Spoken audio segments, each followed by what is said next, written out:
ప్రస్తుతం మనతో పాటు ప్రముఖ ఆధ్యాత్మికవేత్త వేదిక్ యాస్ట్రాలజర్ గోనుగొంట్ల సురేష్ బాబు గారు ఉన్నారు. గురువుగారితో మాట్లాడేద్దాం. నమస్కారం గురుగారు. మణికంఠ గారు నమస్కారం అండి. గురుగారు, చూస్తూనే సంవత్సరం చివరిలోకి వచ్చేసాం. మనం డిసెంబర్ మాసంలోకి ఎంట్రీ అయిపోయాం. సో మరి తులారాశి వారి పరిస్థితి ఏ విధంగా ఉంటుంది? ఈ ఎండింగ్ ఎలాంటి పరిణామాలు చూస్తారు? స్వీట్ మెమరీస్ ఏమైనా ఉంటాయా? ఓవరాల్ వీళ్ళు ఎలాంటి జాగ్రత్తలు తీసుకోవాలి? మణికంఠ గారు మీరు చెప్పిన విధంగా చూస్తూ 1 year అలా అయిపోయింది. సో మనం ఐ థింక్ 1 year మన జర్నీ కూడా 1 year అనుకుంటాను ఇక్కడ మనం భక్తి సమాచారంలో చేయటం. ఐ థింక్ మోస్ట్లీ ఇదే టైంలో మనం కనెక్ట్ అయ్యామనుకుంటాం. సో ఈ డిసెంబర్ మంత్ అనగానే 3 ముఖ్యమైన విషయాలు మనం తెలుసుకోవాలండి. ఒకటి, ఈ 3 అందరికీ తెలిసినాయి, అప్పటి నుంచి ఉన్నాయి. ఒకటి, ఇది ఇయర్ ఎండ్ కావడంతో ప్రతి ఒక్కళ్ళు ఇంట్రోస్పెక్షన్, అంతర్మదనం. అసలు మనం ఎక్కడ ఉన్నాము, ఏం సాధించాము, పుట్టి ఎంతకాలం అయింది, ఏదైనా సాధించుకుంటున్నామా, లేదంటే లాస్ట్ ఇయర్తో ఇయర్కి ఎలా ఉంది, అంతకుముందు ఇయర్తో ఎలా ఉంది అని రిలేటివ్గా ప్రోగ్రెస్ చెక్ చేసుకోవాలండి. ఎన్నో అప్స్ అండ్ డౌన్స్ సహజంగా ఉంటాయి. అయితే తులారాశి వాళ్ళకి జనరల్గా బాగున్న రాశులు, ఈ 2025 మన రాశి ఫలాలు కూడా చెప్పాను నేను. బాగున్న రాశులు ఇది ఒక రాశి. ఈ 2025 హోల్ ఇయర్ వీళ్ళకి సహజంగా మోడరేట్గా ఉండాలి, లేకుంటే సూపర్బ్గా ఉండాలి, కానీ ఎలాంటి ప్రాబ్లమ్స్ ఉండకూడదు. ఏదైనా ప్రాబ్లం వచ్చినా అది చాలా క్విక్గా రిజాల్వ్ అయ్యి ముందుకు వెళ్ళిపోవాల్సిన ఒక టైంలో వీళ్ళు ఉన్నారు. ఇన్ కేస్ ఎవరైనా కనుక కంపేర్ చేసుకొని సరిగా లేదండి, ఎక్కడో తేడాగా ఉన్నాం, మాకు గ్రోత్ లేదు, జాబ్ లేదు అని ప్రాబ్లమ్స్లో ఉన్నాం అనుకుంటే ఒక్కసారి ఇండివిజువల్గా కన్సల్టేషన్ తీసుకొని చార్ట్ చూపించుకొని ఏదైనా ప్రాబ్లమ్స్ ఫిక్స్ చేసుకొని ముందుకు వెళ్ళిపోవటం చాలా ఇంపార్టెంట్ అండి. ఎందుకంటే ఈ రోజుల్లో ఎవ్రీథింగ్ ఈజ్ ఈజీ అండి. ఇంట్లో కావాల్సిన గ్రోసరీస్ కానివ్వండి, 1 క్లిక్లో వస్తాయి. రెమెడీస్ కూడా, ఆస్ట్రాలజీ రెమెడీస్ కూడా 1 క్లిక్లోనే వస్తాయి. అది వాళ్ళు ఇప్పుడు నేను ఎంతోమంది ఎన్ఆర్ఐలకి హోమాలు అవన్నీ చేపిస్తూ ఉంటాను. కానీ వాళ్ళకి ప్రాబ్లమ్స్ ఉంటాయి. ఎందుకంటే ఇది గురువుగారు మాకు ఈ ప్రాబ్లం ఉంది, ఏంటో ఈ హోమం చేసుకోండి, ఇది ఇలా చేయండి, కొన్ని రోజులు ఎలా వెయిట్ చేయండి, మీ లైఫ్ స్టైల్ ఎలా ఉంది. సో ఏమవుతుందంటే అది ఎప్పుడైతే రియలైజేషన్ వచ్చామో దానికి తగిన విధంగా చేసుకుంటామో ముందుకెళ్ళిపోతుందండి లైఫ్. అంటే అక్కడే ఆగిపోతారు. అందుకని తులారాశి వాళ్ళు సహజంగా బాగుంది కాబట్టి, ఎక్కడ ఆగకూడదు కాబట్టి, ఆగుంటే కనుక చేయండి. ఇది డిసెంబర్ మంత్ ఫస్ట్ ఒకటి, ఎందుకంటే మంత్ ఇయర్ ఎండ్ కాబట్టి ఇంట్రోస్పెక్షన్. నెంబర్ 2, 16వ తారీఖు నుంచి ధనుర్మాసం స్టార్ట్ అవుతుంది. ఎప్పుడైతే ధనుర్మాసం స్టార్ట్ అవుతుందో మనకు తెలుసు కదండి, పేడ కళ్ళాపు చల్లటం, గొబ్బెమ్మలు పెట్టుకోవటం, ముగ్గులు వేయటం, సంక్రాంతి హడావుడి స్టార్ట్ అయిపోతుంది. 3వది, ఈ టైంలో కొంతమంది క్రిస్మస్ వెకేషన్స్ అనివ్వండి, లేదంటే రకరకాల వెకేషన్స్లో ఉంటారు.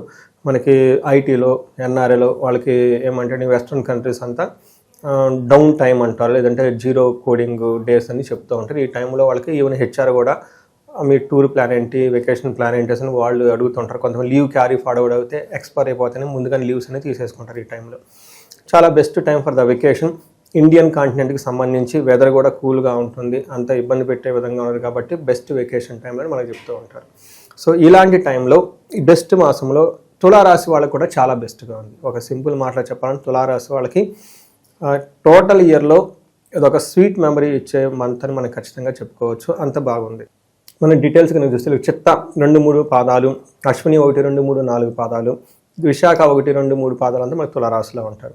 పేరు బలం ప్రకారం కనుక చూసుకుంటారు రా, రీ, రో, రా, తా, తీ, తూ, తే అన్న లెటర్స్ అంతా మనకి ఈ తులారాశిలో ఉంటారు. ఈ మాసంలో మనకి 4 గ్రహాలు, యాక్చువల్గా 5 గ్రహాల యొక్క ప్రభావం ఉందండి. 5 యొక్క గ్రహాల ప్రభావం వీళ్ళకి అనుకూలంగా ఉంది. ఉంటే తటస్థంగా ఉంటుంది, లేదంటే సోర్పుగా ఉంటుంది. అయితే నెగటివ్గా ఎలాంటి చోటగా ఎక్కడా కూడా అయితే వీళ్ళకి లేదండి. మనం సూర్యుని కనుక చూసుకుంటే 3వ ఇంట్లో ఉన్నాడు. సూర్యుడు ఎప్పుడైతే 3వ ఇంట్లో ఉంటారో వీళ్ళలో ధైర్యము, సాహసము, రిస్క్ టేకింగ్ ఎబిలిటీస్, వాళ్ళ యొక్క థాట్ ప్రాసెస్ చాలా షార్ప్గా ఉండి చాలా డైనమిక్గా ఉంటారు సహజంగా. సో మన మహర్షులు ఏం చెప్తారంటే వాళ్ళు ఇంకా డీటెయిల్డ్గా సంస్కృతంలో చెప్తారు. వీళ్ళకి కుటుంబ సౌఖ్యం, ఆరోగ్యం, స్త్రీ సల్లాపం, యశత్కరం, దేహ సౌఖ్యం, వస్త్రలాభం, 2వ స్థానానికి భృగుర్ది షేత్ అని చెప్తా ఉంటారు. భృగు 2వ ఇంట్లో ఉంటే ఏమవుతుందంట, కుటుంబం బాగుంటుంది, సౌఖ్యంగా ఉంటారు, ఆరోగ్యంగా ఉంటారు. స్త్రీ సల్లాపం, ఇప్పటిదాకా వీళ్ళ ఇంట్లో ఫ్యామిలీ మెంబర్స్తో కానివ్వండి, అంటే బయటకైనా ఎక్కడ లేడీస్తో విభేదాలు అంటే అవన్నీ సమస్యపై చక్కగా ఉంటారు. ఇన్ కేస్ లేడీస్ వాళ్ళ ఇంట్లో ఎవరన్నా హస్బెండ్ లేదంటే గొడవలుగా ఏమైనా ఉంటే అవన్నీ సమస్యపై బాగుంటారు. బయట వ్యక్తులతో కూడా చాలా చక్కగా ఉండేసి ఒక హెల్దీ అట్మాస్ఫియర్తో అయ్యేవాటి చాలా బాగుంటుంది. ఈ టైంలో ధనలాభం బాగుంటుంది, అన్ని విధాలా బాగుంటుంది. మంచి ఫుడ్ కూడా వీళ్ళు ఈ టైంకి ఎంజాయ్ చేస్తారు. సో వీళ్ళకి బుధుడు కూడా చక్కగా కలిసి వచ్చే విధంగా ఉన్నారు. బుధుడు వీళ్ళకి 2వ ఇంట్లో ఉన్నటువంటి శ్రీయం, ధన ప్రవాహం వచ్చే అవకాశం ఉంది. చాలా రేరుగా ఇన్ని ప్లానెట్స్లకు అనుకూలంగా ఉండేది ఒక స్వీట్ మంత్, బ్యూటిఫుల్ మంత్ వీళ్ళకి డిసెంబర్ మంత్. సో సమాజంలో పేరు ప్రఖ్యాతులు కూడా బాగుంటుందంటారా? నాకంటూ కొంత గుర్తింపు కావాలనుకుంటున్నాను. సహజంగా వీళ్ళకి నెగిటివ్ రిమార్క్ అయితే ఏమీ లేదండి అక్కడ. కాంట్రవర్సీలు ఇరుక్కునే పరిస్థితులు అయితే ఏం ఈ కనిపించదు. పరిస్థితుల్లో లేదు. వీళ్ళ కాంట్రవర్సీ కాదు కదా, వీళ్ళ దగ్గర కంటి చూపు మేరలేదు అండి. అదే సినిమాలను కంటి చూపుతో చంపేస్తున్నారు, ఏదైనా వస్తే వీళ్ళు కంటి చూపుతో చంపేస్తారు. ఇక ఈ రాశిలో ఏ నక్షత్రాలు ఉంటాయి, వాళ్ళకి ఎలా ఉండబోతుంది? ఇందులో చిత్తా స్వాతి విశాఖ 3 నక్షత్రాలు ఉంటాయండి. ఇందులో విశాఖ నక్షత్రం చాలామంది తెలుసో తెలియదు, భూదేవి పుట్టిన నక్షత్రం విశాఖ. అంటే శాఖోపశాఖలుగా విస్తరించడానికి కావాల్సిన శక్తి ఆ నక్షత్రం ఉన్నది కాబట్టి విశాఖ అంటారు. శాఖ అంటే బ్రాంచ్. అందుకని లక్ష్మీ భూదేవి ఇక్కడ పుట్టింది కాబట్టి ఆమె శాఖోపశాఖ, ఫెర్టిలిటీ.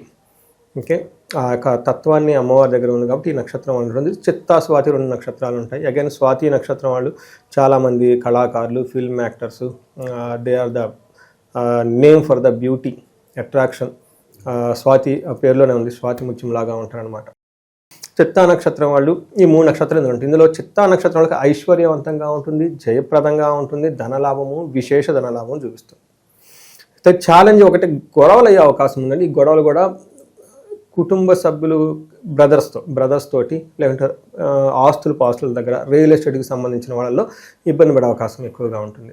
స్వాతి నక్షత్రం వాళ్ళు కూడా ఐశ్వర్యవంతంగా ఉంటుంది, సంపదలు ఉంటుంది, ధనలాభం ఉంటుంది, ధనలాభం మృష్టాన్నము. అయితే వీళ్ళకి కూడా గొడవలు అయ్యే అవకాశం ఎక్కువగా ఉంటుంది, అది కూడా అన్నదమ్ములతో గొడవలు. విశాఖ నక్షత్రం వాళ్ళకి ఐశ్వర్యవంతంగా ఉంటుంది, సంపదలు, ధనలాభము, మృష్టాన్నము, విశేష ధనలాభం అంతా చూపిస్తుంది. కొంచెం గొడవలు అయ్యే అవకాశం ఎక్కువగా ఉంటుంది ఇందాక మనం చెప్పుకునే విధంగా చూస్తే. ఇవి కాకుండా నక్షత్రం శతభిష నక్షత్రం వాళ్ళకి, స్వాతి విశాఖ నక్షత్రం వాళ్ళకి కొంచెం మానసికంగా టెన్షన్లు ఎక్కువ ఉండి పని స్లోగా అయితే అవకాశం ఉంటుంది, స్లో ఉంటుంది కానీ పనులు అవుతాయి. తర్వాత చిత్తా నక్షత్రం వాళ్ళకి కానివ్వండి, స్వాతి విశాఖ నక్షత్రం వాళ్ళకి స్త్రీ నాశనం. అంటే వీళ్ళకి సంబంధించిన వాళ్ళు, తెలిసిన వాళ్ళు స్త్రీలు అయితే, ఇన్ కేసు స్త్రీలు అయితే తెలిసిన వాళ్ళు ఎవరైనా ఇంట్లో జెంట్స్ ఉంటే వాళ్ళకి ఏదో ప్రాబ్లమ్స్ వచ్చి ఆ ప్రాబ్లం ద్వారా వీళ్ళకి ప్రాబ్లం, అంటే వీళ్ళు they are the secondary effect అంటారు. ప్రైమరీ ఎఫెక్ట్ వేరే వాళ్ళు, వీళ్ళకి సెకండరీ ఎఫెక్ట్ అని ఉంటుంది. సో ఇవి తప్పక పెద్ద ఇబ్బందులు అయితే ఏమీ లేదు. ఒక బెస్ట్ మంత్ ఈ తులారాశి వాళ్ళు ఉన్నారని మనం తెలుసుకోవాలి. ఆరోగ్యం, నిత్య సంతోషం, బంధుమిత్ర సమాగమ, అర్ధలాభ, పుత్ర సౌఖ్యం, ఇష్ట సిద్ధి, తృతీయగే రవి అంటారు. అంటే 3వ స్థానంలో రీతి ఉంటే ఎన్ని బెనిఫిట్స్ ఉంటాయి? ఆరోగ్యం బాగుంటుంది, నిత్య సంతోషంగా ఉంటారు, బంధుమిత్రులతో కలుస్తూ ఉంటారు, ధనలాభం ఉంటుంది, పుత్రులతో బాగుంటారు, సౌఖ్యం ఉంటుంది, అనుకున్న పనులన్నీ చేసుకుంటారు. అంటే ఏంటంటే 10 పనులు చెప్పారు ఒకసారి. ఈ టైంలో ఫాదర్కి హెల్త్ కొంచెం ఇబ్బంది పెట్టే విధంగా ఉంటుంది. అయితే మనకి సూర్యుడు సూపర్గా ఉన్నాడా, నెక్స్ట్ కుజుడు ఆయనకి బూస్టింగ్ డోస్ ఇస్తూ ఈయన కూడా సూపర్గా ఉన్నాడు. కుజుడు వీళ్ళకి 3వ ఇంట్లో ఉన్నాడు, సేమ్ సూర్యుడు లాగానే ఉన్నారు. 3వ ఇంట్లో కుజుడు ఉండటంతో మన మహర్షులు ఏం చెప్తారంటే, విత్తలాభ, సదహ ఆరోగ్యం, ఇష్టసిద్ధి, సుఖావహ, వస్త్రలాభో, ధన ప్రాప్తి, తృతీయ స్థానకే కుజ అంటారు. అంటే 3వ స్థానంలో కుజుడు ఉండటం వల్ల ఏమవుతుందంట, ఆర్థికంగా బాగుంటుంది, బంధువులతో బాగుంటారు, ఇష్టసిద్ధి, అనుకున్న పనులన్నీ సాధించుకుంటారు, సుఖావహ, సుఖంగా ఉంటారు, వస్త్రలాభము, ధన ప్రాప్తి. అక్కడ ఏదైతే లిస్ట్ చెప్పారు ఇక్కడ ఈ లిస్ట్ సేమ్ రిపీట్ అయిపోయింది. అంతేకాకుండా కుజుడు మనీ సక్సెస్ని, మనీ ఫ్లోని ఇస్తాడు ఈ టైంలో. అంతేకాకుండా ప్రాఫిటబుల్ అండ్ ప్రోగ్రెస్, ఏ చేసినా ప్రాఫిటబుల్గా ఉంటుంది, ప్రోగ్రెసివ్గా ఉంటుంది. 2 గ్రహాలు చాలా బాగున్నాయి. వీళ్ళకి అదృష్టం 3వ గ్రహం కూడా శుక్రుడు 2వ ఇంట్లో ఉండటంతో చాలా బాగుంటుంది, ఫ్యామిలీతో చాలా బాగుంటారు, వాళ్ళ వంశంతో చాలా బాగుంటారు, కుటుంబం బాగుంటుంది, మాట స్పష్టంగా మాట్లాడతారు. సో వీళ్ళ లైఫ్లో కొత్తగా ఎవరన్నా పరిచయం అయితే అంటే వాళ్ళతో ఎలా మసలుకుంటే బాగుంటుంది అంటారు? కొంతమంది సడన్గా మన లైఫ్లోకి వస్తారు, వాళ్ళ వల్ల ఏదైనా మనం బాగుపడతాం లేదంటే కింద పడిపోతాం.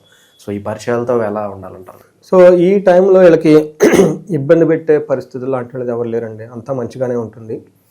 సో ఇంటెన్షన్స్ మ్యాటర్, ఎదుటి వాళ్ళ యొక్క ఉద్దేశాలు ఎప్పుడు ఎలా మారితే మనకే అర్థం కాదు. ఈరోజు మంచి అయిన వాళ్ళు రేపు మంచి కావచ్చు, but anyway individual okay. But ఎక్స్టర్నల్గా ఎక్కడ వేరే వాళ్ళకి వచ్చి ఇబ్బంది పెట్టే పరిస్థితి అయితే వీళ్ళకి లేదండి. ఇక విశేషంగా ఎలాంటి పరిహారాలు దైవారాధనలో ఉంటే బాగుంటుందంటారు? వీళ్ళు మనకి వైష్ణవాలకు సంబంధించిన ఆలయాలు విజిట్ చేస్తే చాలా బాగుంటుంది. తిరుపతి కానివ్వండి, లేదంటే శ్రీరంగం కానివ్వండి, ఎక్కడైనా సరే వెంకటేశ్వర స్వామి గుడికి కానివ్వండి, సీతారాముల వారి గుడి అక్కడ దర్శించుకుంటే చాలా బాగుంటుంది. ఇంక ఇవి కాకుండా పౌర్ణమి రోజు ఎక్కడైనా వీళ్ళకి సత్యనారాయణ స్వామి వ్రతం పూజ చేసుకున్నా కానీ చాలా బాగుంటుంది. అయితే ఇండివిజువల్గా వాళ్ళ జాతకంలో కొంతమంది ప్రాబ్లమ్స్ ఫేస్ చేసి ఉండొచ్చు, వాళ్ళకి దశాభుక్తి సరిగా లేకపోవటం, లేదంటే ఇంకా కొన్ని వాళ్ళకి అందులో మనకు తెలవకుండా కాల్సర్పదోషము, పితృజాపాలు, ఇవన్నీ చాలా ఉంటాయి. ఎందుకంటే సేమ్ నక్షత్రాలు పుట్టిన వాళ్ళందరికీ సూపర్ ఉండదు. నిన్న సేమ్ రాసే వాళ్ళ జాతకాలు ఇద్దరిద్దరికి చూశాను. ఒకళ్ళు వచ్చేటప్పటికి యుఎస్లో ఉన్నారు, ఒక ప్రీమియం కేటగిరీ పీపుల్గా ఉన్నారు. సాయంత్రం పూట అదే టైంకి ఇంకొక జాతకం చూశాను. వాళ్ళ ఏజ్ 54, ఇక్కడికి వచ్చిన అబ్బాయి 24 ఇయర్స్ ఏజ్. అన్న అనుకుంటూ వచ్చాడు, ఏంటి ఒకసారి జాతకం చూద్దామని అవుట్ ఆఫ్ క్యూరియాసిటీ. అతను మాట్లాడేది అదంతా చూసి ఏంటి జాతకం అసలు ఇంట్రెస్ట్. నేను చూశాను సేమ్ రాసి. ఇతను వచ్చేటప్పుడు సరిగా చదువులేదు, చిన్నప్పుడే తల్లి చనిపోయింది, తర్వాత తండ్రి సరిగా పట్టించుకునేవాడు కాదు, ఏదో చిన్న చిన్న జాబులు చేస్తున్నాడు, చక్కగా మాట్లాడతాడు. నా దగ్గర కూర్చొని చాలా బాగా మాట్లాడుతున్నాడు. ఎందుకు ఇలా బాగా మాట్లాడుతున్నాడు చూస్తే ఇలా కాలసర్ప దోషం ఉంది, అష్టమంలో చంద్రుడు ఉన్నాడు, ఇవి చాలా ఉన్నాయి. అలానే జన్మలగ్నంలో కేతు ఉన్నాడు. ఇవి దోషాలు ప్లస్ సిద్ధ విద్యలు ఉన్నాయి అబ్బాయి దగ్గర. ఐక్యూ, స్పెషల్ ఐక్యూ ఉంటుంది. ఆశ్లేష నక్షత్రంలో పుట్టాడు. అగైన్ అది మంచి నక్షత్రం కాదు, గండ నక్షత్రం. ఇలా అన్నీ పుట్టడంతో ఆ అబ్బాయి అలా అయిపోయాడు. కానీ ఎందుకు చక్కగా మాట్లాడుతుంటే బుధుడు 11వ స్థానంలో ఉన్నాడు. చూడండి ఎంత చక్కగా మాట్లాడుతున్నాడు. బుధుడు 11వ స్థానంలో సూపర్గా ఐటీ. బుధుడు 11వ స్థానంలో వచ్చే స్థానంలో ఉంటే విపరీతమైన ధనం ఉంటుంది, ఫారిన్లో సెటిల్ అయ్యే అవకాశం ఎక్కువగా ఉంటుంది, ఈజీగా ఐటీ ఎంప్లాయ్ అవ్వాల్సిన వ్యక్తి. కానీ ఈ సర్పదోషాలు ఇవన్నీ దోషాలు ఉండడంతో అంత మంచి యోగం కూడా ఆగిపోయింది.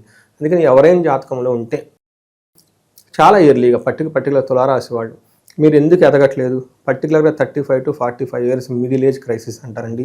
ఇలాంటి సర్పదోషాలు ఇవన్నీ వాళ్ళకి తెలవకుండా ఉంటాయి, ఎక్కడో బిహైండ్లో ఉంటాయి. ఒక వెలుగుతారండి, వచ్చేస్తారు ముందుగా, ఫారిన్ వెళ్ళిపోతారు, టక మేనేజర్ అయిపోతారు, పెళ్ళవుతుంది, ఇక్కడ బ్రేక్ అవుతుంది. కారణం ఏంటి? ఈ దోషాలు అనేది అప్పుడు యాక్టివేట్ అయిపోతాయి అనమాట. అందుకని ఇండివిజువల్గా వాళ్ళ జాతకం చూపించుకుని తులారాశి వాళ్ళకి అందులోని 2025 ఇయర్ చక్కగా ఉంది. ఇన్కేస్ ఎవరికైనా బాగలేదు ఒకసారి జాతకం చూపించుకోండి. 2026 ఇది రిపీట్ కాకుండా 10 ముందుకు వెళ్ళటానికి ఈ జాతకం చూపించుకొని వాటికి సంబంధించిన పరిహారాలు చేసుకుంటే చాలా ఈజీ. పరిహారాలు కూడా ఇంతకుముందు ఎవ్రీథింగ్ ఈజ్ ఈజీ అన్నట్లు, everything is just click away. Everything is click away. నేను చాలా మందికి ఎన్ఆర్ఎస్లు చేస్తూ ఉంటాను, సంకల్పం ఇక్కడ నుంచి పరిహారాలు కూడా ఆన్లైన్ అయిపోయినాయి. మంచి ఫీడ్బ్యాక్ ఇస్తున్నారండి, బాగున్నాయండి, జాబ్ వచ్చింది, గ్రీన్ కార్డ్ వచ్చింది, మాకు టెంపరీ జాబ్ పోయింది, మళ్ళీ జాబ్ వచ్చింది, H1B వీసా వచ్చింది మాకు, అక్కడ మాకు బ్రేకప్ అయిందండి రిలేషన్షిప్, థర్డ్ పార్టీ ఎంటర్ అయ్యారు, థర్డ్ పార్టీ వెళ్ళిపోయి మళ్ళీ మేము కలిసి ఉంటున్నాము. ఇలా రకరకాలు వాళ్ళు ఇచ్చే ఫీడ్బ్యాక్ చూస్తూ ఉంటే అందుకని మన మహర్షులు సంకల్పం అన్నారు. ఇప్పుడు నేను వేద మంత్రాలు చదవలేదనుకోండి, చదివిన వాళ్ళు చెప్పించుకోవచ్చు కదా. ఆయన మంత్ర జప యొక్క తపస్సు అంతా ఇలాగ దారబోస్తారు. అందుకని ఆ గోత్రనామాలు తీసుకొని చదువుతూ ఉంటాం. అందుకని ఈ పరిహారాలు కూడా పెద్ద ఎక్స్పెన్సివ్ ఏం కాదండి. మరి ఎందుకు నాకైతే అనుకుంటుంది, తగ్గ ఇబ్బందులు పడుతూ ఉంటారు. కానీ ఒక మూవీకి వెళ్ళి పాప్కార్న్ కొనుక్కొని ఒక ట్రిప్కి ఇటెళ్ళి అటెళ్ళి వచ్చేసి కొన్ని $1,000 ఖర్చు పెట్టేస్తారు. దేవుడికి ప్రాబ్లం ఉంది, ఇది చేసుకో, లైఫ్ స్మూత్గా ఉందంటే చాలా ఆలోచిస్తారు. అందుకని దేనికైనా కర్మ యోగం ఉండాలి. బట్ ఈ వీడియో చూసిన వాళ్ళు ఎవరైనా లైఫ్లో స్ట్రక్ అయి ఉంటే ఒకసారి జాతక చక్రం చూపించుకొని 10 ముందుకెళ్ళే అవకాశాలు మీకు మన శాస్త్రాల్లో ఈ మంత్రాల రూపాల దేవుళ్ళు అన్నీ మనకు అవకాశాలు ఉన్నాయి కాబట్టి చెప్పించుకోవాలని చెప్పేసి నేను కోరుకుంటున్నాను. ఓవరాల్గా తులారాశి వాళ్ళ పరిస్థితి ప్రస్తుతం ఎలా నడుస్తుంది, భవిష్యత్తులో ఎలాంటి జాగ్రత్తలు తీసుకోవాలి చాలా బాగా వివరించారు. హోప్ఫుల్లీ వచ్చే ఇయర్ కూడా వీళ్ళందరూ కూడా చాలా బాగుండాలని చెప్పి మనస్ఫూర్తి కోరుకుంటాం. ధన్యవాదాలు. ధన్యవాదాలు.